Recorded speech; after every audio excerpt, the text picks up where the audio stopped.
Heart touch करे, और जब हार्ट टच करेगा तो ज़रूर वहाँ से वो चेंजिंग्स चालू हो जाएँगे।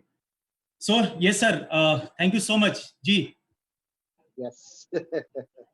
तो अभी जी आप बताइए, अब शुरू किया जाए sir? Yes, perfect. Perfect, right. So जैसा सरोज जी ने कहा, आप मेरा नाम राज मोहम्मद है, और आज से लगभग मैंने 10 साल पहले डायरेक्ट सेलिंग की शुरुआत की थी। इससे पहले मेरा मेरा जो करियर था डायरेक्ट सेलिंग से पहले, मैं एक बुक स्टॉल से मैंने अपना काम शुरू किया था, एक मैगज़ीन की दुकान से। मैं घर-घर मैगज़ीन सप्लाई करता था, एंड मैगज़ीन सप्लाई के साथ मैं इसलिए करने लग गया क्योंकि मैंने 12th का एग्ज़ाम दिया था, और 12th का एग्ज़ाम देने के बाद मैं घर पे बैठा हुआ था, तो घर वाले कह रहे थे कि भई जवान लड़का घर में बैठा हुआ अच्छा नहीं लगता। तो मुझे कुछ किसी काम के बारे में पता नहीं था। तो फिर मैं बगल में एक बुक स्टॉल की दुकान थी, मैं वहीं पे गया, और उन्होंने कहा घर-घर सप्लाई करना है मैगज़ीन, वो पढ़ लेंगे फिर लेके आना है। तो ₹800 से मेरा करियर स्टार्ट हुआ, एंड उसके बाद थोड़ा मुझे एक्सपीरियंस हो गया, 4 महीने, 6 महीने, 7 महीने काम करने के बाद, तो मैं एक सेल्समैन का काम करने लग गया एक घड़ी के दुकान पर, और वहाँ पे लगभग 2500 मुझे तनख्वाह मिलता था। और जो मेरी टाइमिंग थी सुबह 10 बजे से लेकर रात के 9 बजे तक, वो घड़ी के दुकान पे मैं सेल्समैन का काम करता था। मैंने ग्रेजुएशन का फॉर्म भर दिया था साथ में। फिर मैंने सोचा कि ये मैं बात कर रहा हूँ 1998 के आसपास की बात कर रहा हूँ मैं। मैंने सोचा यार लाइफ में ये घड़ी के काम करके, ये दुकान पे काम करके क्या मेरी लाइफ अच्छी होगी? कल को मैं बड़ा भी हो रहा हूँ, मेरी शादी भी होगी, घर के खर्चे भी हैं, रिस्पॉन्सिबिलिटी भी बहुत आएगी। तो मैंने कंप्यूटर इंस्टीट्यूट जॉइन किया। मैं एक पार्ट टाइम सुबह 7 बजे से लेकर साढ़े 9 बजे तक मैं कंप्यूटर इंस्टीट्यूट जॉइन किया, और मैंने डिप्लोमा, सॉफ्टवेयर में डिप्लोमा हासिल किया। जब मैंने सॉफ्टवेयर का डिप्लोमा हासिल किया, फिर मैंने सोचा कि क्यों ना मैं इसी कंप्यूटर में फ़ील्ड बनाऊँ। मैंने 1 साल का डिप्लोमा करने के बाद मैं एज़ ए टीचर मैं इंस्टीट्यूट में पढ़ाने लग गया, और जिस जिस इंस्टीट्यूट में मैं पढ़ाता था, वहाँ पढ़ाते-पढ़ाते मैं बन गया वहाँ का ब्रांच मैनेजर, और मैं ब्रांच मैनेजर बन गया। मैं लगभग लाखों रुपया महीना फ़ीस इकट्ठा करता था, और मालिक मेरे से लाख रुपया महीना 10 तारीख को लेके जाता था। हर महीने मैं पैसा इकट्ठा करता, लाख रुपए लेके जाता, और मेरी तनख्वाह साढ़े 4-5 हज़ार रुपए थी एज़ ए मैनेजर वहाँ पर। तो मैंने सोचा क्यों ना मैं खुद का अपना इंस्टीट्यूट डाल दूँ, क्यों ना अपना इंस्टीट्यूट खोलूँ। तो एक मिडल क्लास फैमिली अगर अपना कोई काम शुरू करेगा, तो पहली बात तो सब मना ही करेंगे, और उसमें डरा और देंगे कि भई डूब जाएगा, चोरी हो जाएगा, दिक्कत आ जाएगी, तो हम सब रोड पर आ जाएँगे। क्योंकि मेरे फादर एक छोटे से मुलाजिम, एक नलसाज सरकारी ऑफ़िस के अंदर एक छोटे से नलसाज मिस्त्री का उनका पोस्ट था, और हमें 1 कमरे का मकान मिला हुआ था, जिसमें 2 कमरे थे, हम लोग उसी में रहते थे, 3 भाई, माता-पिता। तो उन्होंने कहा कि नहीं खोलना इंस्टीट्यूट, डूब जाएगा। पहले ही उन्होंने कहा कि हम बर्बाद हो जाएँगे, रोड पर आ जाएँगे। लेकिन मैं माना नहीं, मैं जिद पे आ गया। मैंने कहा मुझे भई एक्सपीरियंस हो गया है, मैं अपना खुद इंस्टीट्यूट चला सकता हूँ, और मैं पूरा हैंडल कर सकता हूँ। क्योंकि मैंने 3-4 साल जॉब कर लिया था। तो मैंने कुछ पैसे जमा किए थे, कुछ फादर से प्रोविज़नल फंड निकलवाया, एंड उसके बाद मैंने खुद का अपना कंप्यूटर इंस्टीट्यूट खोला, Delhi institute of computer technology. और मैंने सक्सेसफुली अपने इंस्टीट्यूट को चलाया। नीचे 2-3 ब्रांच भी मैंने मेरे नीचे खुल गया। मैंने ब्रांच ऑफ़िस भी देना चालू कर दिया इंस्टीट्यूट का, और मैं सक्सेसफुली अपने इंस्टीट्यूट को चला रहा था। इन 2001 के आसपास एप्टेक कंप्यूटर इंस्टीट्यूट आया। उस वक़्त उसने ग्राफ़िक डिज़ाइनिंग का कोर्स लॉन्च किया। मेरा जो था वो सॉफ्टवेयर में DOS base, window base, Microsoft Office ये मैं पढ़ाता था, सी प्लस, ओरेकल ये सब पढ़ाता था। ग्राफिक डिजाइनिंग का जब आया वक़्त, तो मैंने कहा कि चलो अपने इंस्टीट्यूट को अपग्रेड करते हैं। सो मैंने क्या किया, एक 2.5 लाख रुपया मार्केट से उठाया, और मैंने पेंटियम 2 मैंने 2 पेंटियम 2 और कलर मॉनिटर्स अपने इंस्टीट्यूट में डाले, और मैंने ग्राफिक डिजाइनिंग का कोर्स चालू किया। मैंने अपग्रेडेशन किया अपने इंस्टीट्यूट को, क्योंकि एप्टेक से कॉम्पिटिशन हो गया था मेरा, एंड मैं सक्सेसफुली अपने इंस्टीट्यूट को चला रहा था। लेकिन उसी दौरान एक लड़का मेरे इंस्टीट्यूट में आने लग गया। वो हार्डवेयर का कोर्स करता था, और मेरे से दोस्ती उसकी हो गई, और मेरे केबिन में आके बैठता। कभी कंप्यूटर कोई ठीक हो जाता तो उसको ठीक कर दे, खराब हो जाता तो ठीक कर देता, कोई सॉफ्टवेयर लोड कर देता। ऐसे करते-करते काफ़ी फ़ैमिलियर हो गया वो मेरा। एक दिन उसने कहा, सर कि आपके कंप्यूटर सारे स्लो चल रहे हैं। लगभग 6 कंप्यूटर्स थे मेरे पास, 2 पेंटियम और पेंटियम 1, और बाकी सब पेंटियम 1 थे। तो उसने कहा कि सर आपके कंप्यूटर बहुत स्लो हो गए हैं, तो क्या मैं इसकी सर्विसिंग कर दूँ? तो मैंने कहा हाँ कर दो, लेकिन उसने कहा कि सर रात को करना पड़ेगा, बच्चे आपके डिस्टर्ब हो जाएंगे दिन में क्योंकि आपके क्लासेस होती हैं। सो मैंने कहा ठीक है आप मैंने अपने जो पियोन था, जो लड़का था, उसको रात को मैंने नाइट ड्यूटी लगाई और उसको चाबी हैंड ओवर कर दिया और मैंने कहा मैं सुबह आऊँगा। मैं अर्ली मॉर्निंग गया अपने इंस्टीट्यूट और जब मैं गया तो मैंने पियोन मेरा था जिसको नाइट ड्यूटी लगाया था, मैंने उससे पूछा भाई सर कब गए? तो वो बोला कि साढ़े 4 बजे सर 4 बजे चले गए। मैंने कहा ओके। मैं अपने लैब के अंदर जाता हूँ दोस्त, जब मैं अपने लैब के अंदर जाता हूँ तो मैंने अपना कंप्यूटर इंस्टीट्यूट ऑन किया, कंप्यूटर सारे सीपीयू ऑन करना चालू किया। मेरे 6 के 6 सीपीयू ऑन नहीं हो रहे थे, मैंने वायर चेक किया। जब मैंने उसका सीपीयू का ढक्कन हटाया, तो मेरे पाँव तले ज़मीन खिसक गई। मेरे जितने भी 6 कंप्यूटर्स थे, सबके अंदर से मदरबोर्ड और हार्ड डिस्क, सबसे कीमती चीज़ होता है इस सीपीयू के अंदर, सबसे मेन चीज़ होता है कंप्यूटर्स का पार्ट, वो 6 के 6 गायब थे। मेरे हाथ-पाँव फूलने लग गए, मैं फटाफट, उसने मुझे बताया था मैं बगल में ही रहता हूँ, तो हम पता करते हुए मैं और पियून भागे-भागे गए, उसको पता किया तो पता चला वो छत के एक कमरे में रहता था, स्टूडेंट था, छत के एक कमरे में रहता था, उसका कोर्स कंप्लीट हो गया था और 1 दिन पहले हिसाब कर चुका था। मकान मालिक ने कहा वो सुबह 4 बजे यहाँ से वो भाग गया अपना सामान लेकर। एंड माय डियर फ्रेंड, मैंने एफआईआर कराया 2002 की बात कर रहा हूँ मैं, और ये सब कुछ हुआ लेकिन मेरा इंस्टीट्यूट अल्टीमेट बंद हो गया और मैं फाइनेंशियल क्राइसिस में चला गया। जब मैं बुरी तरीके से फाइनेंशियल क्राइसिस में चला गया और मैं डिप्रेशन का शिकार हो गया, जिससे 2.5 लाख रुपया का मैंने फाइनेंस कराया था अपने इंस्टीट्यूट को, वो मेरे पास आ गया और पैसा माँगने लग गया। तो मैंने उसको कहा देख यार मैं भागूँगा तो नहीं, मेरे फादर गवर्नमेंट जॉब में हैं और उनकी तनख्वाह 10, 12, 15 हज़ार थी दिल्ली जैसे शहर में। तो मैंने कहा कि मैं तेरा एक-एक पैसा चुका दूँगा। चूँकि मेरा दोस्त भी था, कंप्यूटर लाइन से ही था वो भी, हार्डवेयर का शॉप था तो वो उसी से मेरा सारा चलता था। तो वो मान गया एंड मैं बच्चों को पढ़ाता था, सो मैंने अपने आप को दोबारा सँभाला। अंदर से अपनी हिम्मत जगाई और मैंने कहा यार नहीं यार, ऐसे मुँह छुपा के नहीं जीना है। बहुत सारे नेगेटिव थॉट्स आए मेरे पास, लेकिन मैंने फिर भी उसको ओवरकम करके मैं एक नौकरी के लिए गया और नौकरी के लिए गया तो मुझे पेट्रोल पंप पे एज़ ए मैनेजर, जो मुझे जल्दी नौकरी करनी थी, एक पेट्रोल पंप पे एज़ ए मैनेजर मैं काम करने लग गया। जब मैं वहाँ पे एज़ ए मैनेजर काम कर रहा था, मुझे 7,500 तनख्वाह मिलती थी, 3,500 रुपया मैं जो कर्जे वाला था राजन, मैं उसको दिया करता था और उसी दौरान मेरी शादी भी हो गई और शादी भी हुई तो उस वक़्त मैंने अपनी वाइफ़ को बोल दिया था कुछ मैं कर नहीं सकता, मैं कर्जे में हूँ और इस तरीके से लाइफ़ को मैं काट रहा था, गुज़ार रहा था और जब छोटा-सा पैसा मेरे पास आता तनख्वाह, फिर बिटिया भी हो गई तो उसको कभी इलाज कराने जाना तो मालिक के सामने हाथ फैलाना। ये 2002 से 2005, 2006 तक मैं बहुत ही ज़्यादा दुःख भरी ज़िंदगी जीता था, पैसों को लेकर, करियर को लेकर, गुमसुम रहता था अपने आप में, बुझा-बुझा सा ऑफ़िस जाता था, बुझा-बुझा घर आता था, किसी से बात नहीं करता था, दर्द भरे गाने सुनता था, मोहम्मद रफ़ी साहब के, अताउल्लाह खान साहब के, किशोर साहब के दर्द भरे गाने। अब मेरी वही लाइफ़ वही हो चुकी थी।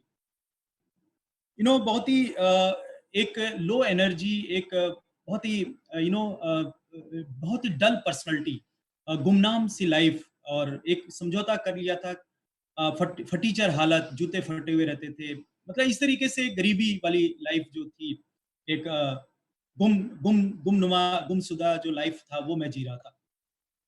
2006 एक बार मैं राजन को पैसा देने गया, 3,500 रुपया महीना मैं हर महीने देता था उसको तनख्वाह में से।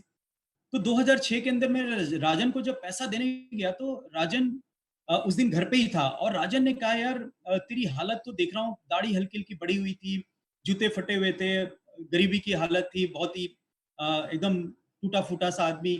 तो राजन ने पहली बार मुझे अंदर बुलाया, "तू यार राज अंदर आ एक बार।" जब मैं अंदर गया तो उसने कहा, "यार मैं तुझे जानता हूँ, तेरा बहुत अच्छा कंप्यूटर इंस्टीट्यूट था, एक वक़्त तेरा काफ़ी नाम था और देख ज़िंदगी कैसे मारती है, कैसे-कैसे लाइफ़ कहाँ से कहाँ लेके जाती है और मैं तेरी हालत देख रहा हूँ, मुझे बड़ा दर्द सा होता है और मैंने सुना तेरी बिटिया भी है, तू कैसे अपनी लाइफ़ को इस तरह से काट रहा है?" बहुत सारी बातें की। जब उसने कहा फिर उसने अपनी मिसेज़ को कहा चाय बना के ले आओ, चाय आया। तो उस राजन ने कहा यार एक बिज़नेस आया है। मैं एक कल मीटिंग में गया था, मैंने एक बिज़नेस देखा और वो बिना पूँजी का व्यापार, बिना पैसे लगाए मैं वहाँ पे देख रहा था, वहाँ पे कम से कम 400-500 लोग थे और वहाँ पे एक लीडर कह रहा था, बिना पूंजी लगाए मैं 1 लाख रुपया कमाता हूँ। फिर उसके बाद वहाँ पे हर प्रोफ़ेशन के लोग आके कह रहे थे कि मैं 10,000 कमाता हूँ, 5,000 कमाता हूँ, मैं 20,000 कमाता हूँ।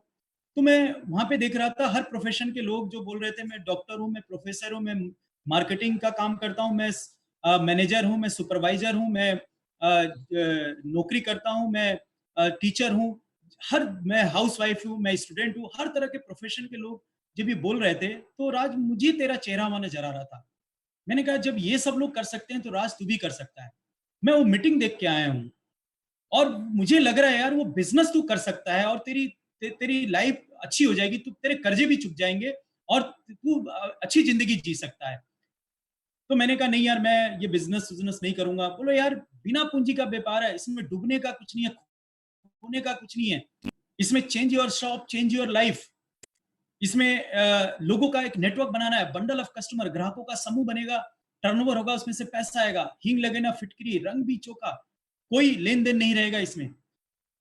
तो ऐसा कर तू अगले महीने दोबारा उस मेरे दोस्त ने मीटिंग में बुलाया, तू एक बार चल के देख मीटिंग, अगर तुझे समझ में आए तो तू कर लेना। तो मैंने कहा चल ठीक है भाई राजन तुम कहते हो तो मैं आऊँगा और मैं अगस्त का महीना था, मैं गया उस मीटिंग के अंदर और जब मैंने वो मीटिंग देखी और देखने के बाद जब वो पूरा मीटिंग खत्म हुआ और जैसे-जैसे लोग टेस्टिमोनियल दे रहे थे कि मैं महीने का 5,000 कमाता हूँ, मैं कर्जे में था, मेरा कर्जा निपट गया, मैं नौकरी करता था, मैं सुपरवाइज़र हूँ, मैं मैनेजर हूँ, मैं किसान किसान परिवार से हूँ, मैं एक मज़दूर हूँ। हर तरह के प्रोफ़ेशन के लोग जब बोल रहे थे, तो मैं वहाँ रिलेट कर रहा था अपने आप को, जब ये सब लोग कर सकते हैं, तो राज तू भी कर सकता है।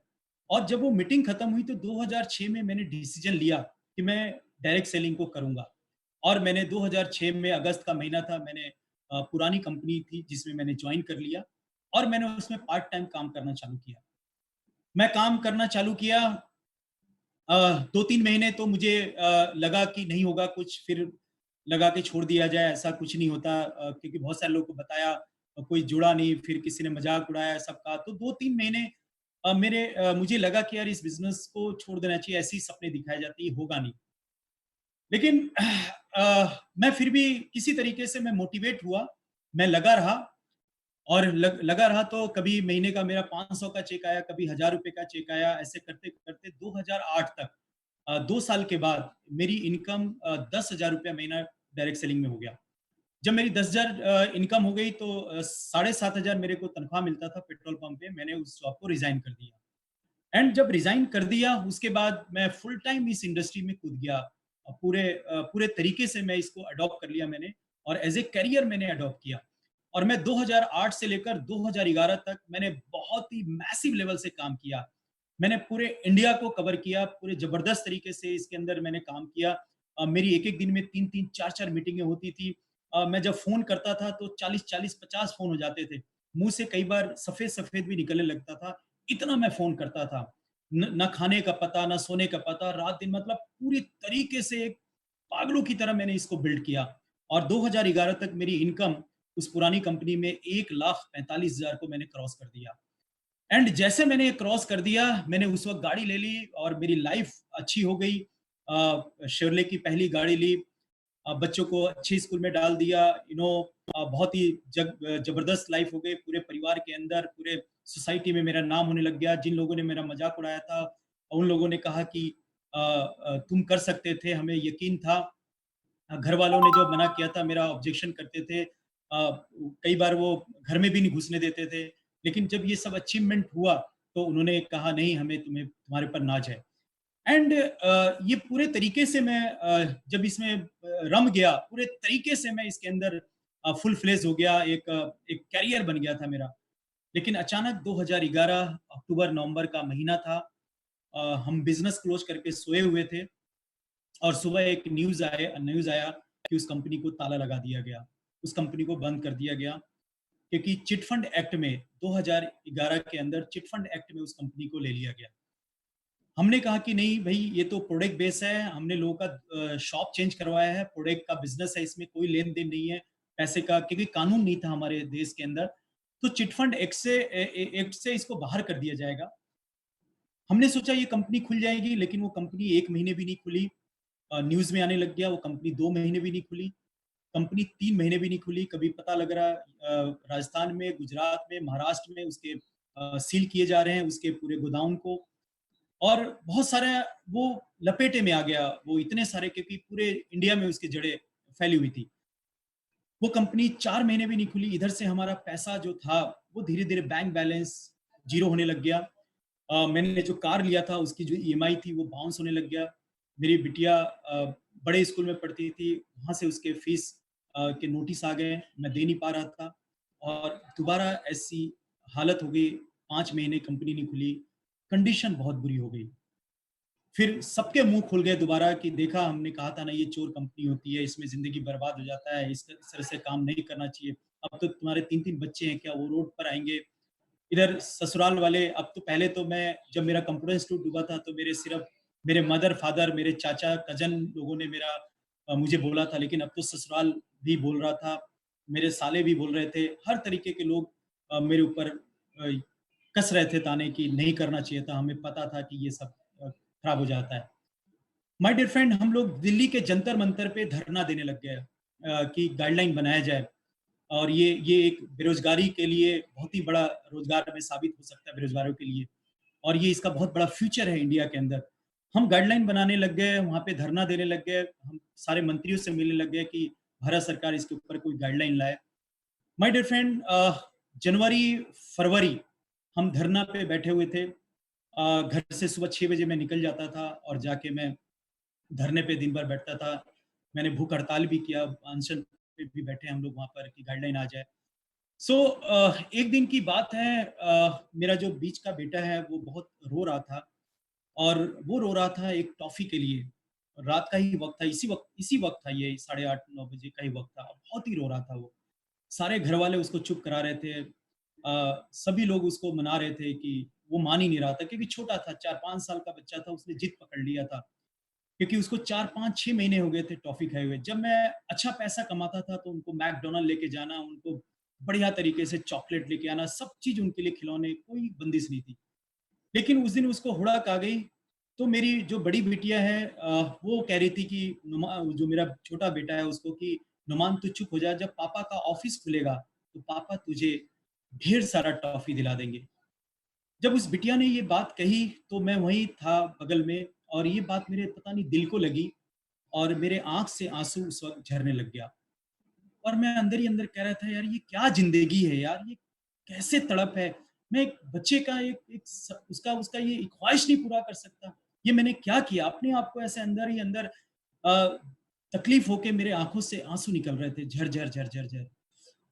जब ये आँसू निकल रहे थे, बगल में पत्नी खड़ी थी, वो भी रोने लग गई और वो दिन मेरा जो था बहुत ही रात अ, दर्दनाक था। मैं रोते-रोते सो गया और मैं सुबह-सुबह जब वहाँ गया धरने के ऊपर, मैं मायूस बैठा था और मैं मायूस और ज़्यादा मायूस हो गया, घर पे आने लग गया। फिर इस तरह से धरना पे जाने लग गया कि अब खुल जाएगा, क्योंकि हमारा चेक भी लगभग 1 लाख रुपए का था जो रिलीज़ होना था। तो इस उम्मीद में हम वहाँ पे बैठे थे, कुछ उम्मीद भी बढ़ रही थी कि खुलेगा, गाइडलाइन भी आ चुकी थी कि खुलेगा। एक दिन क्या हुआ, 21 मार्च का दिन था और जब मैं वहाँ पे पहुँचा धरने के ऊपर, तो एक उधर से एक फरिश्ता से चलता हुआ इंसान, मायूस था मैं, और पीछे पकड़ के लेके गया धरना से अलग। और उस शख्सियत ने कहा कि यार जब ये कंपनी खुलेगी तब खुलेगी, जब गाइडलाइन मिलेगा तब गाइडलाइन मिलेगा। मैंने राज यार एक कंपनी जॉइन कर ली है और वो कंपनी दिल्ली की है और जो गाइडलाइन हम बनवा रहे हैं वो गाइडलाइन ये कंपनी के पास है, 2004 से कंपनी चल रही है और इसके पास एज़ इट इज़ वही गाइडलाइन है जो हम बनवा रहे हैं। इसीलिए इसके ऊपर कोई शिकंजा नहीं कसा और ये गाइडलाइन ही आने वाली है इस कंपनी की भी। और सबसे बड़ी बात है कि जो इसके जो मैनेजमेंट है वो हाइली क्वालिफाइड है और उनके पास 15 से 17 साल का एक्सपीरियंस है इस इंडस्ट्री को चलाने का और रेवोल्यूशन ला सकते हैं ये लोग, क्योंकि ये क्वालिफिकेशन इनके पास है, एजुकेशन इनके पास है, एक्सपीरियंस इनके पास है। और सबसे बड़ी बात है कि जो मार्केटिंग प्लान है वो कम्युलेट होके प्लान है, यानी जुड़ते हुए क्रम में है और लगभग 5 से 7 लोग के पास लग्जरी कार है और हाईएस्ट चेक लगभग 20 लाख रुपया, 22 लाख रुपया महीना एक शख्स कमाते हैं। और जो इसका फ्यूचर है वो वेलनेस का फ्यूचर है। आने वाले वक़्त में इम्यूनिटी बूस्ट वेलनेस के प्रोडक्ट हर घर में बिकेंगे, क्योंकि हर घर में जो थोड़े थोड़े कोई ना कोई तकलीफें हैं, जिसको आदमी सप्लीमेंट को खाएगा तो वो तकलीफें ठीक हो सकती हैं। और ये इसका जो मिशन है, prevention is better than cure, तो इसका बहुत बड़ा मार्केट है, मास काफी खाली खाली है इसके लिए। तो मैंने तो ज्वाइन कर लिया। राज, क्या तू करता है? तो मैं अंदर से आवाज आई कि राज तू कर ले। मैंने कहा यस सर, मैं भी करूंगा। और मैंने 21 मार्च 2012 को वेस्टिज को ज्वाइन कर लिया दोस्त। मैंने ज्वाइन कर लिया। मैंने कहा जब वो कंपनी खुलेगी तब देखेंगे, अभी काम करते हैं। और मैंने ज्वाइन कर लिया। मेरे पास ज्वाइनिंग के लिए पैसे भी नहीं थे, लेकिन उस फरिश्ते जैसे इंसान ने मुझे थोड़ा सा फाइनेंस किया ज्वाइनिंग के लिए, और मैं ज्वाइन हो गया। और घर में मैं कैल्शियम और चाय पत्ती और पेस्ट साबुन लेके गया। तो घर वालों ने पूछा भाई ये क्या है? मैंने कहा मैंने एक नौकरी कर ली है, एक आयुर्वेदिक कंपनी में मेरी नौकरी लग गई है। अब जब वो कंपनी खुलेगी तो देखेंगे, मैं घर घर और मार्केटिंग करूंगा इसका। तो घर वालों ने कहा कि चलो ठीक है, ये करने लग जाओ। एंड मैं उसको करने लग गया, उस काम को। मैंने लिस्ट बनाई, दोबारा से अपने आप को रिजनरेट किया। और मेरे अपलाइन ने कहा कि तेजी से काम करना है राज, क्योंकि अभी वक्त है, अभी आप तेजी से काम कर लोगे तो इसका फ्यूचर में बहुत फायदा होगा। और इसके प्रोडक्ट के बहुत ही जबरदस्त रिजल्ट हैं। और वो फरिश्ते जैसे इंसान कोई और नहीं, रिजवान खान, मिस्टर रिजवान खान जी ने मुझे ये बिजनेस 2012 में बताया। और मैंने सर से 3 दिन जाकर उनके घर पे ये इसका प्लान सीखा, प्रेजेंटेशन सीखा, मैंने उनको सुनाया। तो उन्होंने कहा बिल्कुल ठीक है, आप इसी तरह से करना। मैंने कहा सर आप अपना काम करो, मैं अपना काम करूंगा। आपको पता है मैं लीडर आदमी हूँ, और आपको भी अपना काम देखना है। एंड मैं 3 दिन सीखने के बाद, 3 दिन में सुबह सुबह 5 बजे घर जाता था। 3 दिन सीखने के बाद मेरे अपलाइन ने एक ही बात कही दोबारा कि राज तेजी से काम करना। और मैंने काम को चालू किया दोस्त। जब मैंने काम किया तो मेरा पहले महीने का चेक था 683 रुपए का। वो चेक आया, कंपनी पहले स्टेटमेंट घर भेजती थी। दूसरे महीने का चेक मेरा 12,000 का आया। अब जब 12,000 का चेक आया तो घर वालों ने पूछा कि भाई इतनी जल्दी तेरी? मैंने कहा हाँ, शुरू में थोड़ा पहले मुझे ट्रेनिंग दे रहे थे, अब मेरी तनख्वाह चालू हो गई है। लेकिन उसके अगले महीने फिर स्टेटमेंट आ गया 16,000 का। जब 16,000 आया तो मैंने, घर वाले खुश हो गए, यार इतनी जल्दी तेरी तरक्की हो रही है। मैंने कहा हाँ, मैं ज्यादा सामान बेच रहा हूँ। अब मैं फिर वहां से स्टेट जाने लग गया। कंपनी मुझे मैंने बोला कि मैं जिस कंपनी में काम करता हूँ वो मुझे मार्केटिंग के लिए राजस्थान भेज रही है, आंध्रा भेज रही है, पंजाब भेज रही है, गुजरात में। फिर ट्रेवल करने लग गया। फिर मेरा चेक आया 16,000 से सीधा आया लगभग 22,000 का चेक आया। जब 22,000 का चेक आया, कंपनी घर वाले करें इतनी जल्दी इतनी तरक्की?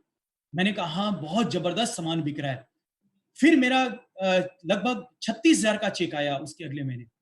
जब ये चेक आया तो मेरी पत्नी को शक हो गया। उन्होंने कहा ये इतनी जल्दी तो नौकरी में तरक्की नहीं मिलती, आपको 4-5 महीने हुए हैं और 36,000 का चेक। मुझे तो लगता है क्योंकि आपने तो एमएलएम ही, मुझे लग रहा है कहीं न कहीं एमएलएम ही है, कहीं न कहीं नेटवर्क मार्केटिंग ही है। तो मैंने कहा हाँ भाई, ये नेटवर्क मार्केटिंग ही है। उसी में ये जल्दी चेक आ सकते हैं इतनी जल्दी-जल्दी, और मल्टीप्लिकेशन इसी में हो सकता है। नौकरी में इतनी जल्दी 6 महीने में 36,000 कहाँ। एंड माय डियर फ्रेंड, उसके बाद मेरा 50,000 का चेक आया, 60,000 का चेक आया, मैं 70,000 के चेक पे गया। मैंने गोल बनाया था कि 50,000 कमाऊँगा, 2012-13 का गोल था मेरा। 1 लाख का चेक कमाऊँगा, मैं 75,000 के चेक पे चला गया। ये मैं चला गया लगभग जनवरी के आसपास मैं चला गया 75,000 के चेक पे, 2013 के आसपास। 2012 में जॉइन किया था, 6 महीने 8 महीने के अंदर मैं 75,000 चेक पे रेगुलर इनकम पे आ गया। यहाँ पर फिर एक और मेरे साथ एक और घटना घटती है कि मैं उस वक़्त डायमंड था और मेरी 2 फ्रंट लेग वो डेली जो वीकली पेमेंट वाली कंपनी में चली गई। जब वो वीकली पेमेंट में चली गई, यानी 2 लेग वाला प्लान था, उसमें बाइनरी प्लान था और वीकली पेमेंट में वो चली गई। तो मैंने उनको समझाया, यार ये देखो चोर कंपनियाँ होती हैं, हमने इसके लिए गाइडलाइन के लिए लड़ा हुआ है और इसका फ्यूचर नहीं होता। बैलेंसिंग करते-करते थक जाओगे, नए आदमी को बैलेंस नहीं करा पाओगे। ये सिर्फ एक नशा होता है, ये कीड़ा होता है, ये कुछ दिन के बाद ये सब खत्म हो जाता है, ज़िंदगी को बर्बाद कर देता है। एक्चुअल जो डायरेक्ट सेलिंग है वो है प्रोडक्ट का टर्नओवर। ये ईमानदारी का काम है, कहीं लेके जाओगे तो लोग आपको मान-सम्मान देंगे, आपका स्टेटस होगा। लेकिन ये चोर डकैत वाला 5,000, 3,000, 6,000 माँगोगे तो ऐसा लगेगा तुम भीख माँग रहे हो किसी से। बहुत समझाया है, लेकिन उनके दिमाग पे ये नशा था वीकली पेमेंट का कि ये वीकली पेमेंट है। माय डियर फ्रेंड, जब वो 2 फ्रंट गई तो नीचे से भी लेके गई और मेरा चेक सीधा वहाँ से 75,000 से सीधा दूसरे महीने का चेक मेरा जो कम आया वो 15,000 पे आ गया। 15,000 पे आ गया। मैं कहाँ 75,000 पे था और मैं कहाँ 15,000 पे आ गया। माय डियर फ्रेंड, मैंने उनको समझाया, नहीं समझे, उन्होंने नीचे से नीचे और तोड़ना चालू कर दिया, ग्रुप को टच करना चालू कर दिया। तब मैंने अपने आप को फिर देखा कि मैंने अपनी ज़िंदगी को हमेशा ज़ीरो से चालू किया है और मैंने कहा यार अपनी ज़िंदगी तो अपने कंधों पे चलती है और जो जो लॉस है वो तो दूसरों को कंधों पे जाती है। अपनी ज़िंदगी अपने शर्तों पे चलेगी। लाश है जो दूसरे के कंधों पे जाती है। मैंने कहा मैं लाश नहीं हूँ यार, मैं अपनी ज़िंदगी अपने कंधों पे जीऊँगा, अपने शर्तों पे जीऊँगा, मैं दोबारा से एम्पायर खड़ा कराऊँगा। जो मेरे अंदर जो हुनर है, मैंने दोबारा उसको जगाया और नीचे मैंने जॉइनिंग डाल के काम करना चालू किया और काम करते-करते मैं फिर 3 महीने के अंदर मैंने बाउंस बैक किया और मेरा चेक 1 लाख का हो गया, फिर 2 लाख का हो गया, फिर 3 लाख का हो गया। मैं फिर पीछे मुड़ के नहीं देखा। मैंने पीछे मुड़ के नहीं देखा, मैं 5 लाख पे चला गया, 7 लाख, 8 लाख ऐसे क्रॉस करते-करते 9 साढ़े 9 तक मैंने अपने जेब को ले आया। लगभग 4 करोड़, साढ़े 4 करोड़ मैंने रुपया अर्न किया दोस्त। माय डियर फ्रेंड, इस तरीके से मैंने अपने आप को हमेशा अपने जो खोया हुआ आत्मविश्वास को मैंने अपने अंदर खुद जगाया। मैंने ये नहीं कभी कहा कि वो मेरे लिए कर देगा, वो मेरे लिए कर देगा, वहाँ से मुझे मिल जाएगा, वो मुझे सपोर्ट कर देगा, वो मुझे दे देगा या मुझे उठाएगा, कोई मोटिवेट करेगा। नहीं, मुझे खुद मोटिवेट होना था, मेरी ज़िंदगी थी, मुझे आगे बढ़ना था। मैंने ये फैसला किया था। जब मैंने अपने आप को हमेशा अपने अंदर से बात की, अपने अंदर से अपने आप को मोटिवेट किया, मैंने अपने आप को लाइफ में दोस्त हमेशा आगे पाया। माय डियर फ्रेंड, एक छोटी-सी स्टोरी सुनाता हूँ, फिर मैं आपको एक प्रेजेंटेशन के थ्रू बात करूँगा। एक बार एक राजा तलवार की प्रैक्टिस कर रहा था अपने सैनिकों के साथ, तो उसका बाएं हाथ का अंगूठा कट जाता है। जब बाएं हाथ का अंगूठा कट जाता है तो सारे जो महल के लोग थे वो सब के सब सहानुभूति देने लग जाते हैं। राजा जी आपके साथ बहुत बुरा हुआ, राजा जी आपके साथ बहुत बुरा हुआ। अब उसका बगल में मंत्री था, वो कुछ नहीं बोल रहा था। राजा का ध्यान अचानक मंत्री की तरफ गया, तो मंत्री का एक तकिया कलाम था, जो होता है अच्छे के लिए होता है। अब जैसे उसने ये बात कही, जो हुआ अच्छे के लिए होता है, राजा को गुस्सा आ गया। उसने कहा कि भाई क्या अच्छा हुआ, मेरी लाइफ बर्बाद हो गई, मेरा अंगूठा कट गया और तू बोल रहा है जो हुआ अच्छे के लिए हुआ। सैनिकों, इसको ले जाओ और इसको उल्टा टांग देना, इसको कोड़े बरसाना, इसको बंद कर दो जेल में, हमेशा के लिए बंद कर दो इसको। बोलता है जो हुआ अच्छा हुआ। कुछ दिन के बाद वो राजा शिकार के लिए जाता है। जब शिकार के लिए जाता है तो घने जंगल में चला जाता है और वहां कुछ जंगली लोग उसको देखते हैं और उसको पकड़ लेते हैं और पकड़ के अपने कबीले के सरदार के पास लेके जाते हैं। कबीले का सरदार जब देखता है हट्टा कट्टा नौजवान खूबसूरत, तो उसको ये बात अंदर आती है कि इसका बलि चढ़ा देते हैं, हमारी देवता बड़ी बहुत खुश हो जाएगी। तो इसको नहलाओ धुलाओ और बलि के लिए तैयार करो। लेकिन बलि का एक नियम होता है, अगर आपका कोई अंग भंग है तो आपकी बलि नहीं होगी। अगर आपका कोई अंग है तो बलि कबूल नहीं होगी। तो नहलाने के बाद जब उसको बलि के लिए तैयार किया गया, जब उसका अंग चेक किया गया, तो उसका बाएं हाथ उठाकर दिखाया गया कबीले के सरदार को कि इसका बाएं हाथ का अंगूठा नहीं है। तो जब अंगूठा नहीं है, तो कबीले के सरदार ने कहा ये बेकार है, इसकी बलि नहीं हो सकती, इसको जंगल से उठाकर बाहर फेंक दो। अब जैसे बंगल जंगल से बाहर फेंका, तो राजा ने अपना हाथ उठाकर देखा बायाँ हाथ, तो पता लगा कि उसका अंगूठा नहीं था। तो उसको ये लगा कि यार मेरे इसी अंगूठे की वजह से शायद मैं बच गया। अब जैसे ये बात अंगूठे की वजह से बच गया तो ध्यान आ गया उसका मंत्री। यार मंत्री ने कहा था जो होता है अच्छे के लिए होता है। वो एकदम खुश हो जाता है और भागा मंत्री के पास जाता है और मंत्री से बोलता है, यार मंत्री, तूने जो उस दिन बात कही थी, पूरा कहानी सुनाता है राजा, तूने जो उस दिन बात कही थी कि जो होता है अच्छे के लिए होता है, ये मुझे आज बात समझ में आई। मुझे जब बलि के लिए तैयार किया गया तो मेरा हाथ उठा के कबीले के सरदार को दिखाया गया, तो मेरा ये अंगूठा नहीं था बाएं हाथ का, तो मुझे इसीलिए वो छोड़ दिया गया और मैं बहुत खुश हूँ यार, बहुत खुश हूँ। तूने जो बात कही थी बहुत अच्छी कही थी कि जो होता है अच्छे के लिए होता है। फिर थोड़ी देर बाद के बाद राजा बोलता है, लेकिन यार एक बात है, एक बात का मलाल है कि मैंने तेरे साथ बहुत ज़्यादा ज्यादती की और तुझे मैं अभी तक दुःख पहुँचा रहा हूँ। इस बात का मुझे बहुत दुःख है और बहुत अंदर से मुझे मलाल है इस बात का। मैं सैड हूँ। तो उसने कहा कि मंत्री ने कहा जो होता है अच्छे के लिए होता है। अब जैसे ही ये बात बोला मंत्री ने कि जो होता है अच्छे के लिए होता है, तो राजा ने कहा, "भई तेरे साथ क्या अच्छा हुआ?" "भई मेरे साथ तो ये अच्छा हुआ है कि मेरा अंगूठा नहीं था, मैं बच गया, राइट? लेकिन तेरे साथ क्या अच्छा हुआ? मैंने तो तुझे जेल में बंद किया हुआ, तुझे पनिशमेंट दे रहा हूँ, तेरे साथ क्या अच्छा हुआ?" तो मंत्री ने कहा, "साहब ऐसा है कि हम दोनों शिकार खेलने साथ जाया करते थे और जब हम साथ जाया करते थे तो आपका तो अंग भंग था, मेरा अंग भंग नहीं था, वो आपको छोड़कर वो मेरी बलि चढ़ा देते। सो माय डियर फ्रेंड, जो होता है अच्छे के लिए होता है। जब ये फ़लसफ़ा जब मुझे समझ में आया कि जब जो रब करता है, अच्छे के लिए करता है, ये मुझे जब लाइफ़ का फ़लसफ़ा समझ में आया, तो मैं लाइफ़ में कभी भी दोबारा डिमोटिवेट नहीं हुआ, कभी नेगेटिव नहीं हुआ। मैं इसी फ़लसफ़े को लेकर आगे जीता हूँ, जो होता है अच्छे के लिए होता है। माय डियर फ्रेंड, मेरा कंप्यूटर इंस्टीट्यूट डूबा, चोरी हो गया, मैं फाइनेंशियल क्राइसिस में आ गया, एक-एक पैसे के लिए तरसा, बच्चों को मैंने तरसाया, राइट? उसके बाद जिसने चोरी किया, जब ये फ़लसफ़ा समझ में आया, मैंने उसके लिए दुआ भी की कि खुदा उस बंदे को सलामत रखे। फिर मेरा दूसरा इंस्टीट्यूट डूबने के बाद मैं दोबारा बैक हुआ। मैंने अपना करियर वापस लाया मैं डायरेक्ट सेलिंग में। 2011 में फिर अक्टूबर में वो कंपनी बंद हो गई। 6-7 महीने फिर बैंक बैलेंस खत्म हो गया। बैंक वाले घर चक्कर लगा रहे थे। मैं धरना पे था। तो फिर यहाँ पे मैं कहूँगा जो हुआ अच्छे के लिए हुआ। अगर वो चीज़ नहीं हुआ होता, वो कंपनी बंद नहीं होती। हालाँकि वो कंपनी भी खुल गई। जो गाइडलाइन इस वेस्टीज कंपनी के पास है, वही गाइडलाइन उसके पास है, राइट? तो वो जब मैं यहाँ पर 40-50 हज़ार चेक पे आ गया, 4 महीने के बाद वो भी कंपनी खुल गई थी। सो माय डियर फ्रेंड, ये जो लाइफ में होता है, वो अच्छे के लिए होता है। अब मैं आपको यहाँ पर जो मैं अपनी सफलता मैंने कैसे ली है और वो मैं थोड़ा-सा ट्रेनिंग के ज़रिए आपको बताना चाहता हूँ कि मैंने कैसे अचीवमेंट ये हासिल की है दोस्त। सो कैन आई सर मैं शेयर